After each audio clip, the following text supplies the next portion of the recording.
இப்போ இருக்கிற சூழ்நிலையில் பார்த்தீங்கன்னா, முடி வளர்க்குறது பார்த்தீங்கன்னா, ரொம்ப கஷ்டமாக போயிடுச்சு.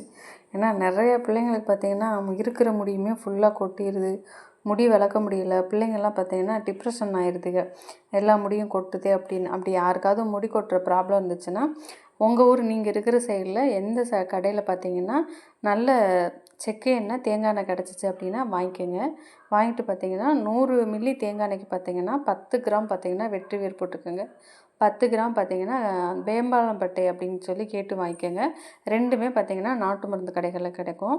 இது கூட பார்த்தீங்கன்னா, ஜடாமஞ்சி அப்படிங்கிறத கேளுங்க. அதுவும் போட்டு மிக்ஸ் பண்ணிக்கோங்க. நான் வந்து அது எனக்கு கிடைக்கல, அதனால் விட்டுட்டேன். அதுவுமே பார்த்தீங்கன்னா, 100 எண்ணெய்க்கு பார்த்தீங்கன்னா 10 கிராம் போட்டுக்கோங்க. போட்டு பார்த்தீங்கன்னா, 3யுமே நல்லா மிக்ஸ் பண்ணிவிட்டு ஒரு நாள் ஃபுல்லாக பார்த்தீங்கன்னா, வெயிலில் வச்சுருங்க. காலையில் வச்சிங்கன்னா ஒரு 5 மணி வாக்கில் அதை எடுத்துகிட்டு வந்துடுங்க.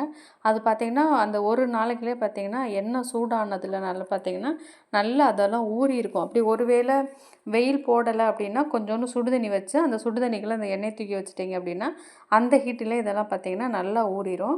ஒரு நாள் விட்டுட்டீங்க அப்படின்னு பார்த்தீங்கன்னா, அடுத்த நாளெல்லாம் பார்த்தீங்கன்னா நல்ல கலராக இருக்கும். அது பார்க்கும்போதே உங்களுக்கு நல்ல டிஃப்ரெண்ட் தெரியும். நாளைக்கும் அடுத்த நாளைக்கும்.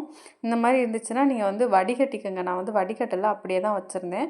அதை அடுத்த நாள் பார்த்தீங்கன்னா, குழந்தைங்களோட முடியில் நல்லா தேய்ச்சி இறுக்கமாக ஜடை பின்னி ரிப்பன் வச்சு கட்டினாலும் சரி, இல்லை ரப்பர் பேண்ட் போட்டாலும் சரி, இது வந்து தினமும் தேய்ச்சும் குளிக்கலாம், தேய்ச்சும் தலை சீவலாம். அப்படி இல்லை அப்படி பார்த்தீங்கன்னா, குளிக்க போகிறதுக்கு முன்னாடி 1 மணி நேரம், ஒரு 2 மணி நேரத்துக்கு முன்னாடி தலையை தேய்ச்சி பின்னல் போட்டு வச்சுட்டு, அதுக்கப்புறம் ஷாம்பு போட்டு குளிக்கவும் செய்யலாம். ட்ரை பண்ணி பாருங்கள்.